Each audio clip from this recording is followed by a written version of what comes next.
Welcome back to part two of my interview with Zina Letrece.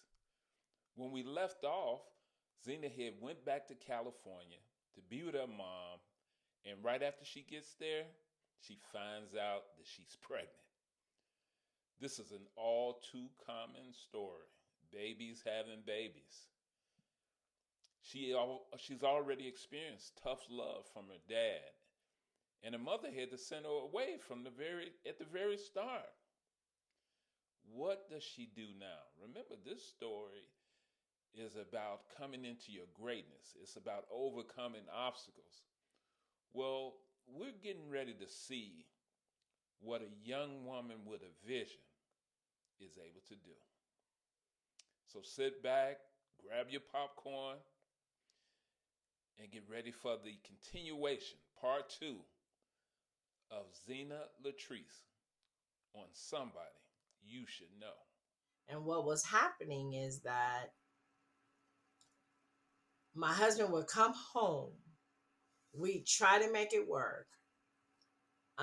As soon as he felt confident that I was comfortable back in the family structure, then he would become restless, start making demands about what is not good and what is not right. And then he would pack up and leave, and he would deny attention. Like, he wouldn't call, he wouldn't answer my calls, he wouldn't check on the kids. So he would deny attention until I stopped. And then when I stopped, he would begin to reach out. And because it had been so long since I had the opportunity for adult conversation, because I'm surrounded by four small children by myself. I'm 23 years old with four children alone. Uh, that I just, adult adult interaction starved. That when he returned, I would just latch on like, oh, I'm so glad you're home, da da da. So once I noticed the pattern, when he left that last time, I said, yeah, no, I don't need to talk. I'm not interested in your concerns about your family, because I would believe these things. And so I managed to break the cycle, but then I didn't know what to do next. So And so what did you do next? What happened after that? Because you're a single mom, you have four kids, you're working, right? I'm working off and on because I can't.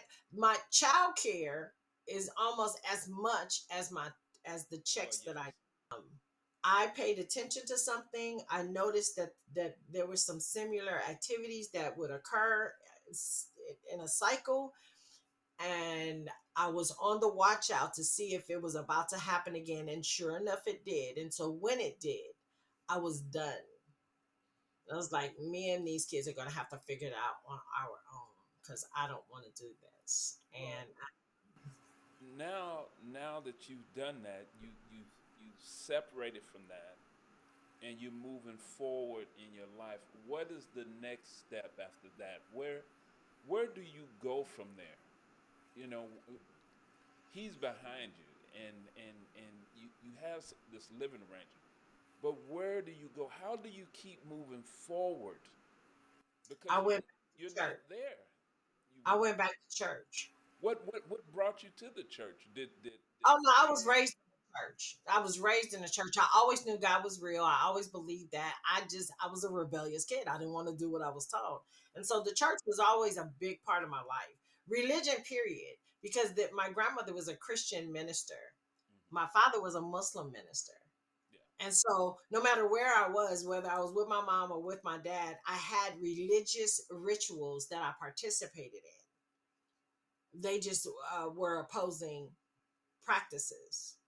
But there was always something bigger than me, that I was taught I would have to interact with, respond to, engage with, and consult, whether it was from the perspective of the Quran or from the perspective of the Holy Bible. And so when I went back to church, when because I needed to find a scripture that would release me from my marriage. Mm. Oh my goodness. Yeah. And so I went back to church and I was like counseling with the elder women and longtime married ones, like, well, how, what scripture gonna let me go? Because this man think he can just keep coming back and forth, and that is not how I want to live. And I found a young girl who was a friend to me in the church, and we began to study the Bible together, only to find the scripture that would release me from my marriage. And I found several. One of them was what God has put together, let no man put asunder. And what I finally concluded is God didn't put this together. Mm. That's why it keeps falling asunder. Yeah. Yeah. This marriage is not under God's covenant because God didn't anoint it in the first place. Correct. This was not God. This was me, man. And then I met another man, Yes. and in dating this man, he was very good with my children. He was very good with me. He was very much the opposite of my ex-husband. He was soft-spoken, he was gentle, he was kind. Now Was he he in the was, church? no, I was gonna say, but he wasn't in the church, but he was all these other things. And so what he reminded me of is my young life that I once lived, where doing what I want to do was cool because I was not holding myself to any scriptural relevance. Okay. Like, I was comfortable believing that there is a God and not feeling like I had to live by all the precepts in the contradictory Bible. That was how I would word it. Bible's contradictory. It ain't even real. That's King James version. Who is he anyway? Why are we gonna listen to him? Why is his version any different than any other version? I was a child Right. still. And with this man, I had another child, and it was my fifth child. And through a series of circumstances, I ended up getting my tubes tied. And in that relationship, I I was I I was reintroduced to drug use and alcohol use. I wasn't foreign to it. It wasn't new to me, and that the guy didn't bring it to me. But as a couple, we were reintroduced to it, and that was just that was the beginning to the beginning. As a young girl growing up, I was weed was never an issue for me, and so I never looked at it as a drug per se. Right. And so I would smoke weed, I would take pills, um, mainly uppers, any pink mollies, black mollies, pink specklebirds, just all these little upper pills. I have no idea what was in any of the pills, but I would just be taking stuff, anything. You know what? To be honest, anything to pull me out of being me, Yes. anything, because one of the consistencies of my irrational ideology, one of the consistencies of my irrational ideology was that I never felt comfortable in my own skin, Yes. period. Yes. I never felt I no matter how much love you gave me as a child, it was never enough. No matter how much attention you gave me as an adolescent, it was never enough. No matter how many rules you gave me as a teenager, I was rebellious in nature that I would not follow. No matter who thought they could put their thumb on me, I would be in a fighting stance as a young adult, and I finally get to what I consider to be grown, and you can't tell me what to do. And, now I got these kids, and a crying baby when there is no food will motivate you to do things in ways that nothing else can motivate you. Yeah. And so my husband leaving, my high school boyfriend abandoning me, it's like I need to take care of my family, because there isn't a state government or a man that's going to fit the bill. But And when so you started on the drugs, But that's what I'm saying. I had been smoking weed, drinking, taking pills. It was never an issue all throughout that time, Right. all from junior high school all the way. The only time I didn't use anything is while I was pregnant, and it was primarily because it would make me sick, and so I didn't use and I didn't drink. My body didn't tolerate it well, thank God, because I never. None of my children were subjected to being under the influence while I was pregnant. But now all the five are here. I've gotten my tubes tied. It's Yeah. complete. Uh, I'm I've been introduced to weed again because I had stopped when I went back to the church. I was living right, Yes. and I thought, I've not gotten high in a long time. I should just, just anyway. Uh, and by then, uh, cocaine in powdered form, it was common to lace weed joints with that. Yes. And so I went to a Labor Day party, and a friend of mine, she was like, "You should try this joint. It's got a special surprise." I said, "What's in there?" She said, "It's special." And so I tried it. I liked it. I kept doing it, uh, but it didn't have the same impact that crack had, which I also had tried before and decided to go back to. Yeah. And so the beginning was crack, Yeah. because crack cocaine put me in a position. I already knew that my kids didn't have anybody to lean on but me. I already knew that their fathers would not equipped to care for them. All they had was me. And then there's crack that doesn't let you care about anything. Right.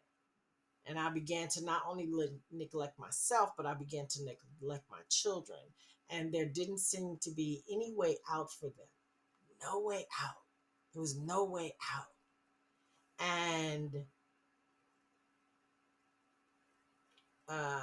at the most extreme place of my addiction, because there were many moments when I resolved that this isn't the life I thought I would be living. I didn't see myself in this situation. I'm sure I can get myself out. I just need to exert my will, stand up, be strong, say no, and all that stuff. And when none of those things worked, because I did try them, I remembered God. It's like, wait, okay, my grandmother said, if you're ever alone, you have nowhere to turn, you can't get help anywhere, you just say Jesus. Just Oh say it. Lord. Just Just his say Jesus. name. Just say Just his name. There's say Jesus. power in his So name.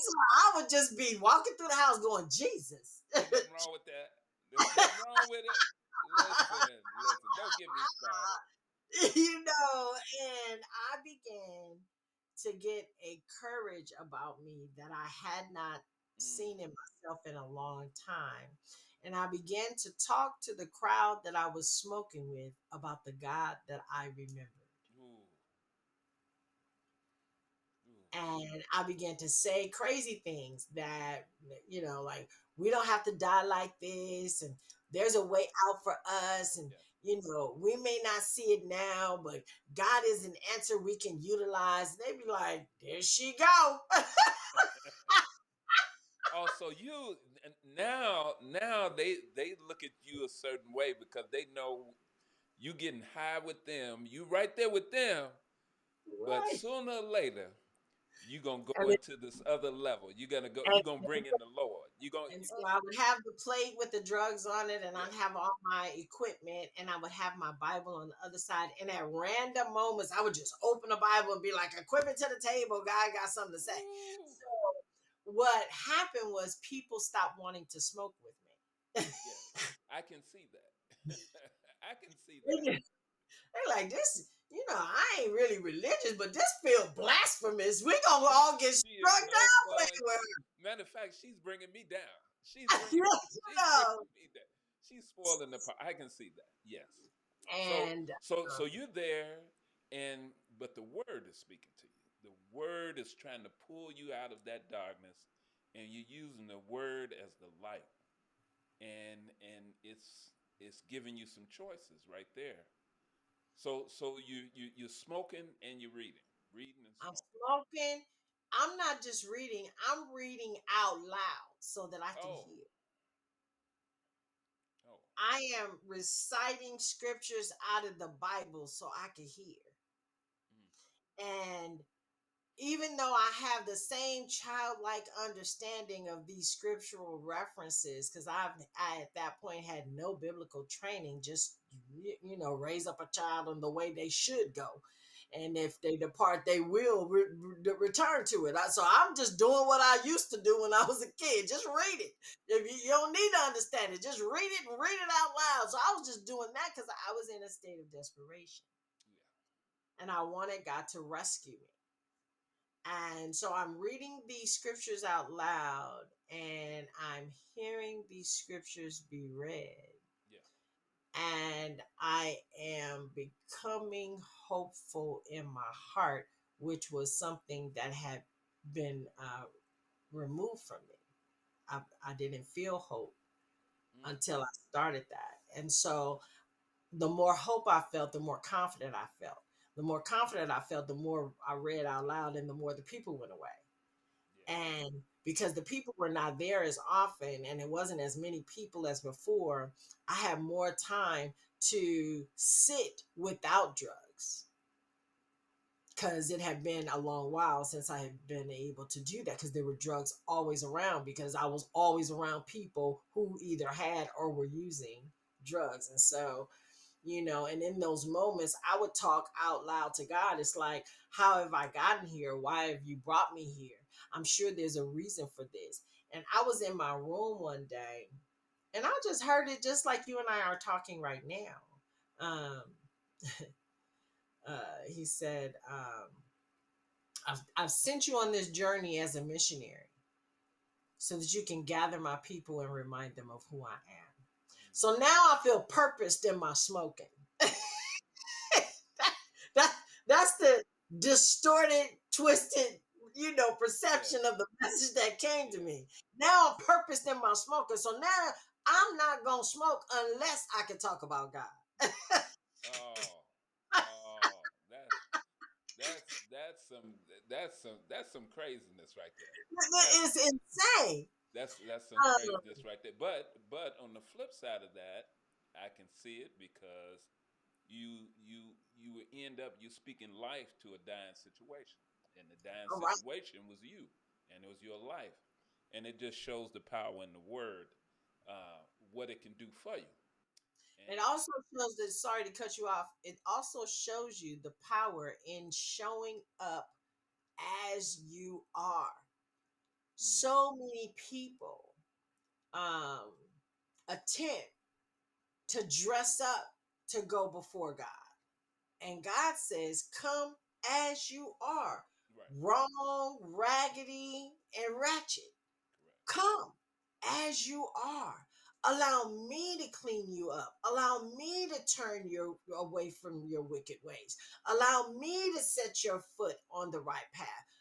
Why you keep trying to fix yourself to come to me as if I don't know you? yeah, And so I was smoking. That's the only way. And I didn't stop smoking before I went to God. I went to God mm, as a smoker. And I professed his existence in my belief system in the presence of anybody who stayed around long enough to hear it. tell me tell me about the last day that you smoked. My aunt, who had found a referral center that arranged for me to be accepted in a treatment facility, Hmm. was scheduled to pick me up at 8 a.m. to drive me from 111. Oh, you don't know, but from my place to about an hour and a half, 2 hours away to a treatment facility where I was going to go. And the day before, um, My mom was like, get your clothes packed and get the kids packed because she was going to keep all my kids. Um, get yourself ready. Try to get a good night's sleep. Yeah. I was like, okay, ma, I gotta go. Because all I wanted to do was get high. It's like I really just want to get high through the night.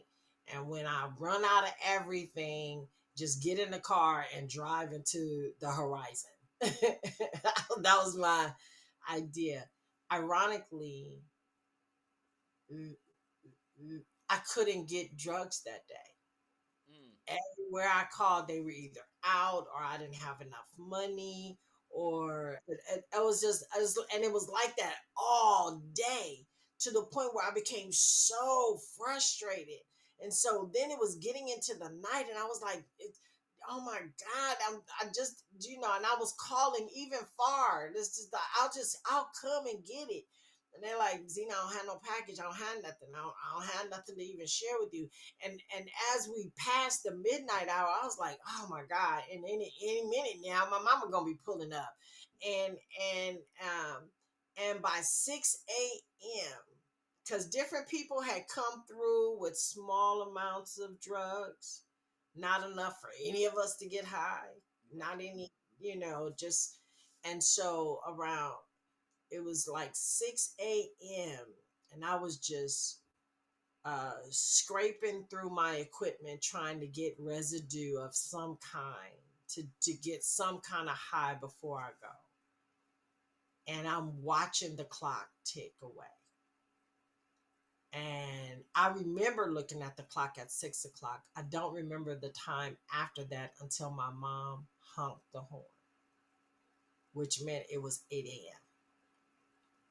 And I had been trying to get high all day and all night and couldn't. And I hadn't packed and I hadn't bathed. I hadn't bathed my children. I hadn't packed anything for them. And my mom came upstairs and she says, "You're not even ready." And I was just like, "I'm ready." I was not ready. And I said, "I'll be, just go, just take the kids to the car. I'll come down and just give me 5 minutes." And I literally got bags, like garbage bags, and I put dirty clothes for all of us in different bags for us to take. And so when I got in the car, my mom said, "Are those clothes dirty?" And I was like, "Are we going or not?" And that was the day. I had to do that 2 hour drive. It was stark silent with my mother, my stepfather, my brother, and all five of my kids. Oh my Stark goodness. silence. Nobody saying nothing Woo. for almost 2 hours. So Just not a word. so you're in the facility and you go through how long is the program? The detox was only 10 days. So 10 days. So here we go. Day 10, you're getting ready to get out. How are you feeling? What are you thinking you getting ready to get out? On day 6, I discovered the residential program downstairs, and there were men down there, and they were very, very attractive. I tell people it don't matter why you come, it just matter why you stay. Lord have mercy. And God will use whatever will draw you, because a miracle will be anything that will push, pull, or drag you back to God. And there were men down, it was pool day, and there were men walking out to the pool. And the detox patients and the residential clients could not engage with one another. The only way I could engage with anybody down there is if I became a client. And so that was on the 6th day. And so on 6 days, I went to the counselor and I said, "I must go down to residential. I must. It's imperative. I'll never make it on the street. It's absolutely mandatory that you enroll me in residential." And so on the 10th day, I knew I was leaving with the intention of calling every day to see if there was a bed opening. And on the third day out, there was a bed opening, and I came back to the residential program. Okay. So now you're getting ready to live there. Yes, and I was scheduled to live there for 9 months. 9 months I was supposed to live there. But what A- happened? After I was almost at the 3 month mark, and someone else went on a pass and came back with drugs on their person, and they put the whole facility on lockdown, and we had to clean the grounds as punishment. And I was very angry that I was being punished for basically a crime I didn't commit. It's like, I'm sober. I didn't go nothing. I don't even get passes. Why I gotta sweep? Why I gotta wash windows? And it was very hot in that day. It was a Saturday, and I had a headache, and I didn't feel good. I'd probably agitated myself into a physical response of illness because I was agitated. I felt like it was unjust that we were being punished. I was angry. I was agitated, and it was hot, and we were outside. But I we had chores in the morning. We had two meetings that at mid morning and afternoon, and then we would have mandatory PE or playtime, and then we would be free for the evening. By the second meeting, I was so deathly ill that I just couldn't make it another moment. And they didn't believe me. Um, and they were giving me a hard time about me being able to go back to my room and lay down. And I told them, if you guys don't want to believe me, I'll just go home. I don't have to be here. I don't want. I'm grown. I Right. don't Right. have to be here because I still have my apartment. I was like, I can go live with my mom. I can go home to my own apartment. I don't have to be here. I'm here because I'm trying to get better. But I'm not doing. I don't feel good. But what I discovered later is that the after we did the meetings and the chores, we had to play baseball for PE before we got to playtime. And in elementary school, no one ever wanted to pick me for softball because I couldn't play. And I made a decision in elementary school I would never participate in anything that would put me in a position where someone would not pick me. That belief system took root. I operated from that belief system. Early that morning, 30 years later, 25, 30 years later, early that morning, I knew that all roads led to baseball. And it literally made me physically sick. I didn't know that at the time. If I just knew I didn't want to play baseball, maybe I could have processed it out. But that was not what I knew. I only knew my symptoms. Today, I understand that when I'm going against an ingrained belief system that I've decided to operate from that takes root in my soul, uprooting it has a physical response in me. So Whether it, so so did you? So at that point, did you leave? uh-huh. I called So my mother. I said, come get me. I don't want to be here. but through this whole process, your mom is really taking care of your kids all this time. Hmm. They were with her. So you go back home to your mom's house with your kids. Mm-hmm. What's next? What's the plan? I began to attend AA, NA, Alcoholics Anonymous, Narcotics Anonymous, and Cocaine Anonymous meetings. I began a life in the Anonymous programs. The Anonymous programs introduces me to an idea that nobody ever told me I could choose. And that idea was to define the kind of God I want to serve. From every religion I had ever been exposed to, nobody said I had choices. Nobody said I could just define some stuff. It Okay. was this God or that God or a different God or another God. It wasn't, a God of my understanding. So for the first time ever, I'm introduced to a people that are living functional lives successfully, with peace, with joy, with laughter, and without consequences. Mm. And they're not trying to harm others, and they're in a constant work on themselves. That's new and different to me.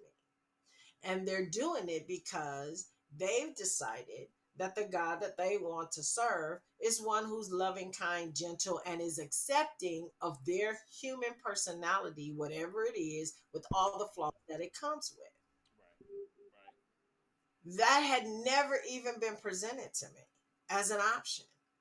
Do it like this or else was always what I got in every arena.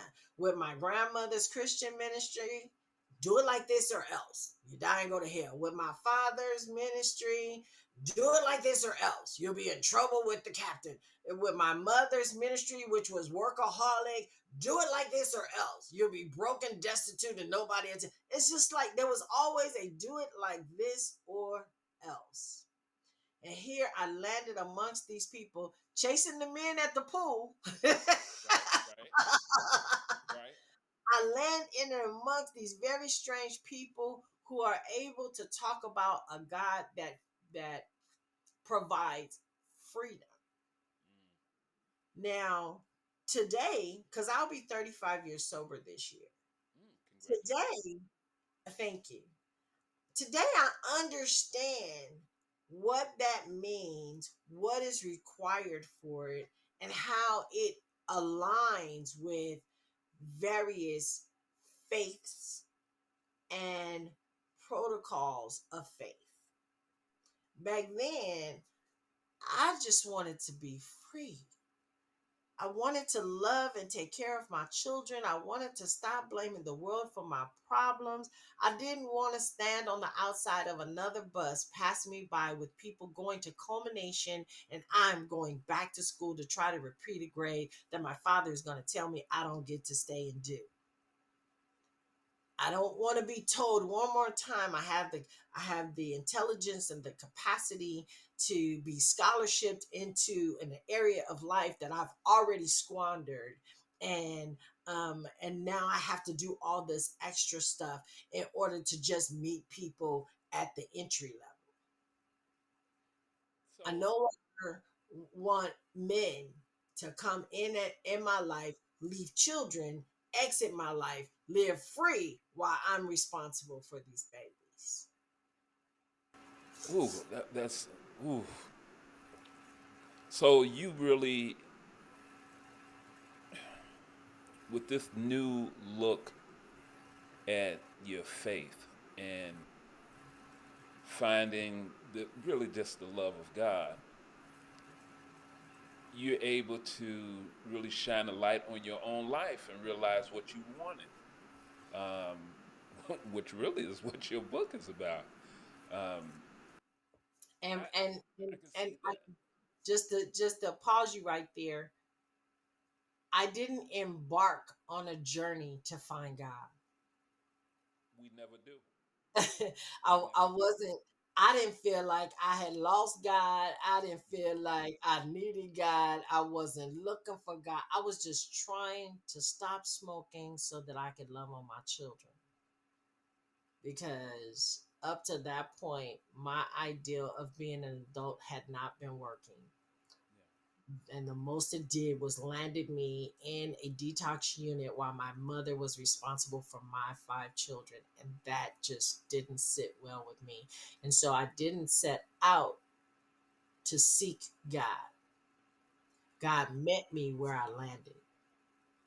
You And putting them. it was You're putting them back together. But how do we get there? How do we get to today? Why did you? Who told you that you could even write a book? Who, who, who told you? who told you that you could write a book? So I was so broken when I got out of recovery. I had so many realizations of so many wrong turns, trying to get it right. trying to get it right, trying to get right with God. What's the song? Get right, church. Let's go home. I just Yes. felt like I was never gonna make it home because I could not get it Get right. And right. I can't, being in the recovery, the detox and the residential unit for those, nearly the 3 months was enough time focused on self where I realized, okay, I clearly have not been getting this right. And I have absolutely been trying to do it my way the entire time.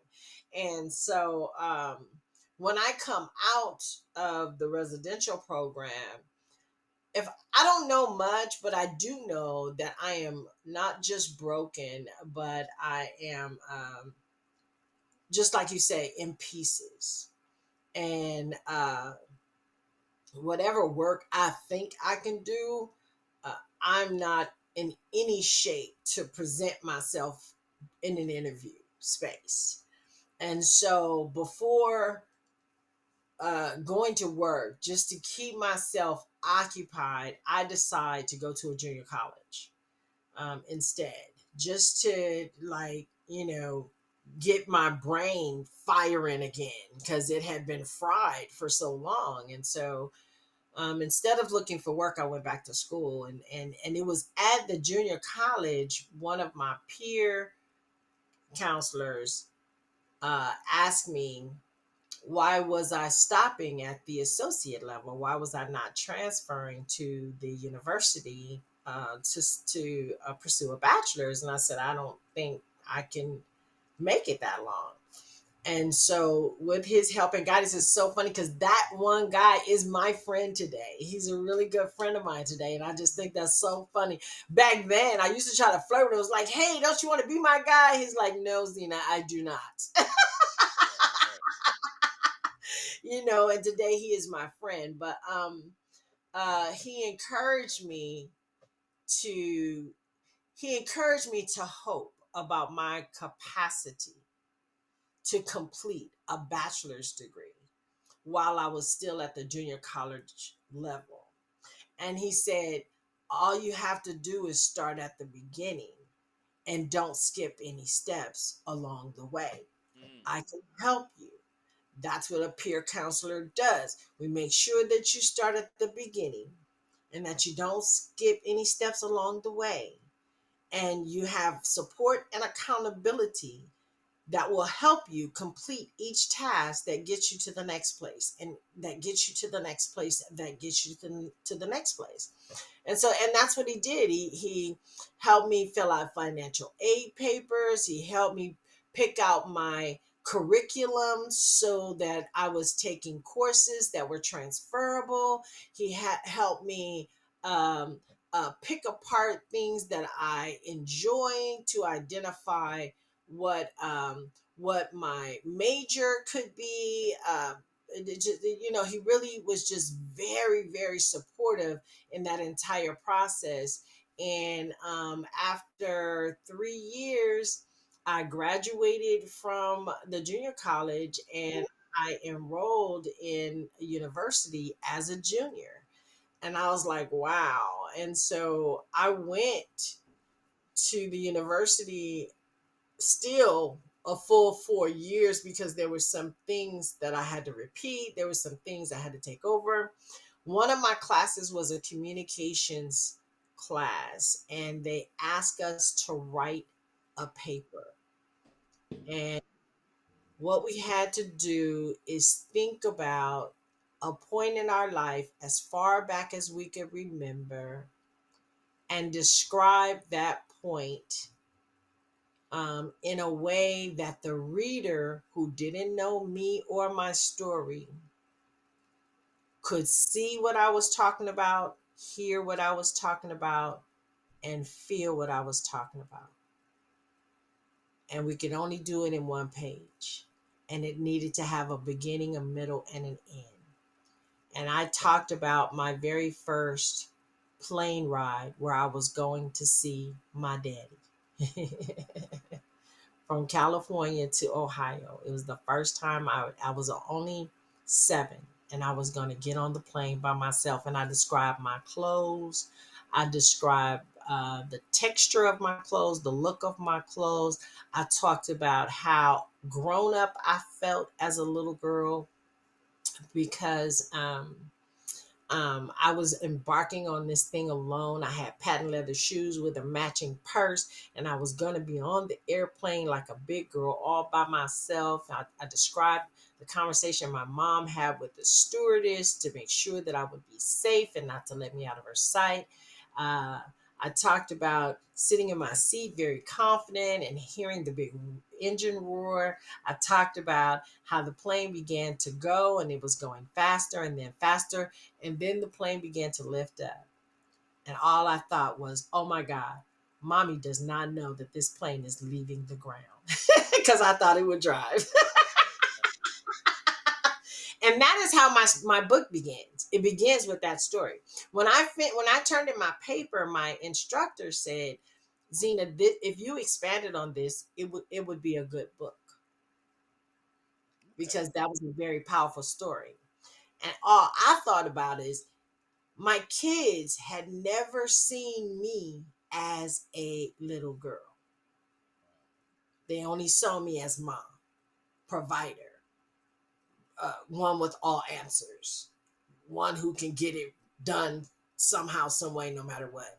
And I was like, I need to introduce my kids to the little girl that is me I love it. because that will help them know that I was somebody before I was their mom. It's like, stop treating me like my life didn't begin until you got here. Stop it. you I know, think I think kids think that we're born grown.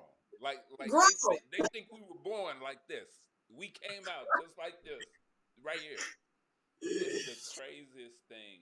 Right, right. It was something else I was gonna say. I can't remember. Oh, I don't want to lose this point. One of the issues that many people experience in building and embarking on committing to any religion is we are introduced to religion by its rules and regulations, the criteria to be a member. And that becomes the great pursuit to meet the criteria to perfection. Mm, When everything God asked for is about relationship. mm, And we somehow it just gets lost in translation. It's yeah. not that it's never mentioned, it just gets lost in translation. Somehow, some way, meeting the criteria to get into heaven has seemed to become more important than knowing God for yourself, Mm, than having a relationship personal to you. right. Suddenly, I'm striving to meet this criteria.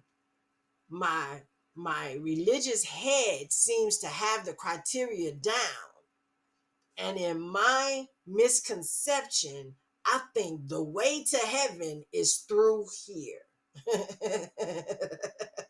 Yeah. And Yeah. so everything becomes about meeting all of the demands of the human in front of me Right. that I don't see as human anymore. And I forget I should be nurturing relationship, Mm, because that's really all. When you said it's really about love, yes, it is about love. It is, but it's not just about God's love for us. It is, how do I express my love for him? mm, yeah. How is that a reciprocal relationship that is profitable not to just me, but also to the kingdom? Yes. Yes. God, not my pimp. Right. Because Please. it's a two-way relationship, It's right? a two-way. It's a two-way Yes. relationship. Yeah. Yeah. Yes. So I wanted to, I thought about that and it's like, I need to make sure I mention that. I don't want to forget. I didn't want to forget that it is about relationship. Yeah. And when what and that's what the fellowship of recovery gave me that nothing else did. The fellowship said, come in, identify the guy you're interested in, and then get to know him. Speaking about God. Mm-hmm. Interesting. However, that relationship develops and evolves, that will dictate what your tomorrows look like and the level of peace you're able to enter into your tomorrows with. Isn't that being evenly yoked? Isn't that what that's all about? When you're talking about relationships with others, I'm talking about uh, man woman relationship, couples, that type of thing. And so, my ideal of evenly yoked is, can you and I meet the godly call on both of our individual lives as a couple better than either of us could do individually? Mm. That if we cannot, then no matter how fine I think you are, this ain't gonna work. Because at some point, we're gonna go in opposite directions and someone's gonna be offended behind it. Yeah, yeah. I use the pick the man you think you like because that's the language that people understand. I'm not even talking about picking a man. Mm, Pick the ideal about God that offends you the least. mm, mm. Wow. Enlarge on that spiritual relationship and see how it expands for you as one individual. That is wow. Wow. What is the and we're going to have all the information for the book below. We're going to have how people can get to the book. But there's a journal part Yeah. as well. What is that about? So remember, we were just talking about uh, m- m- my affinity to team sports with the Yes. baseball story, Yes. and how that was a belief system that was born in me via my childlike decision from elementary school. As an adult, because at this point, at the residential program, I'm 28 years old. I'm not a child on the elementary school playground, but I am having a physical response to the idea of having to have a team captain say out loud in front of everybody, I don't want Zina on my team. She can't play.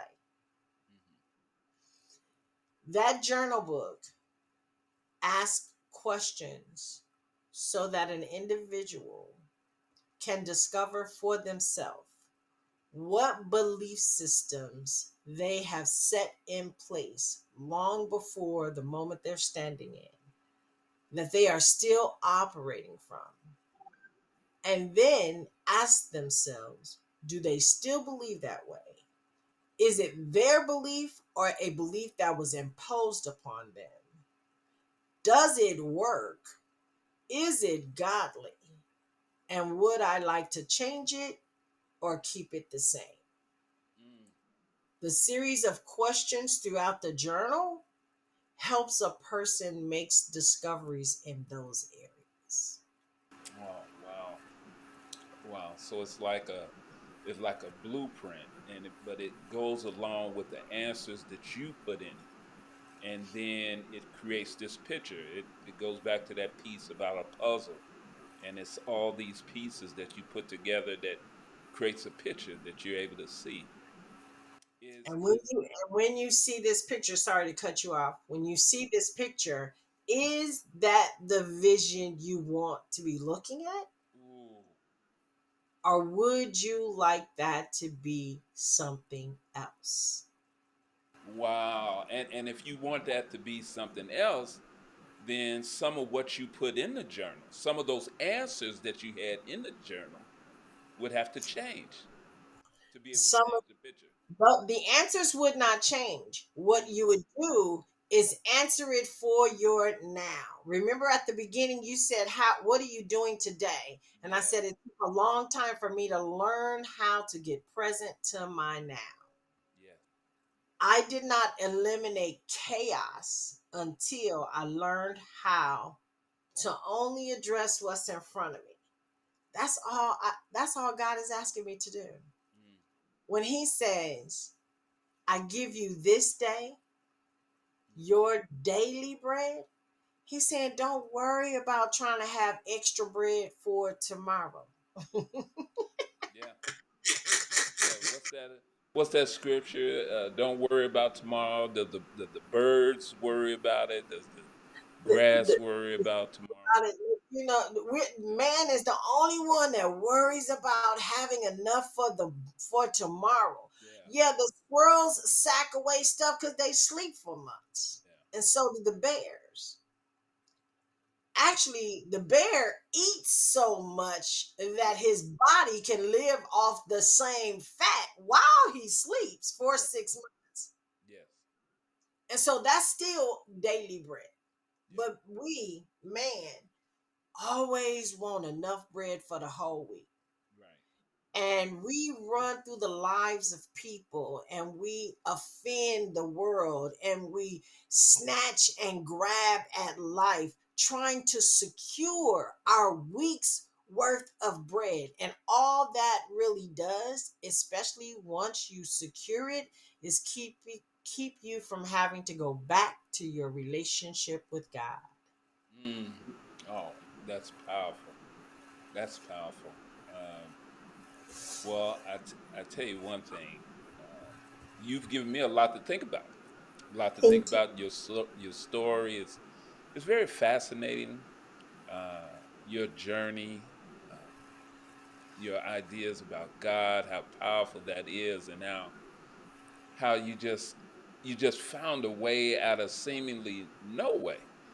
And even as a young girl, I mean, you went out there in the world because the world can be very tough, and you went out there and you made a way. You had some good people behind you, though. Your mom, your dad, they were behind you. It was some tough love going on there, but you made it through that thing. Yeah. And then I don't know, you know, your story is not complete. No, Your it isn't. story it's just not over. It's just not over. There's a lot more getting ready to happen here. I can tell. But I tell you what, I am so glad that I met you and that you sat down with me and we talked about it and now I have a clear picture. Uh, whenever I hear the name, whenever I hear your name, uh, I'm gonna think about that whole, especially the part where the drugs, obviously, the drugs and the Bible together. I just have a visual of that, and it's so powerful. It's like God is being right there with you. He was right there with you in your time of need, whether you knew it or not. He was right there with you. He was manifested in the Word, right there with you, and that's such a powerful at our lowest moments. At You our know that's lowest his moments. promise, right? You Yeah. know that's his promise. His promise. He people get all been out of shape when life happens as life will, Yes, it will. and it's very uncomfortable. Yes. But God's only promise was not that our life would be easy. His Yeah. promise was that He would walk with us to get us through whatever came up against us. Whatever. That's the promise He made. He didn't say stuff wasn't going to happen. Right. He said, when it happened, though, Yeah. I got you. I'll Never, get you to the never, other side. never leave you or forsake you. Right. I'll forsake you. And Yeah. so I'll either live with God's promise and be okay, or I'll die with God's promise and be okay. Okay. Well, that's it. That's that. We're gonna end it right there because you have a story, and I just can't wait to hear the next chapter of your story.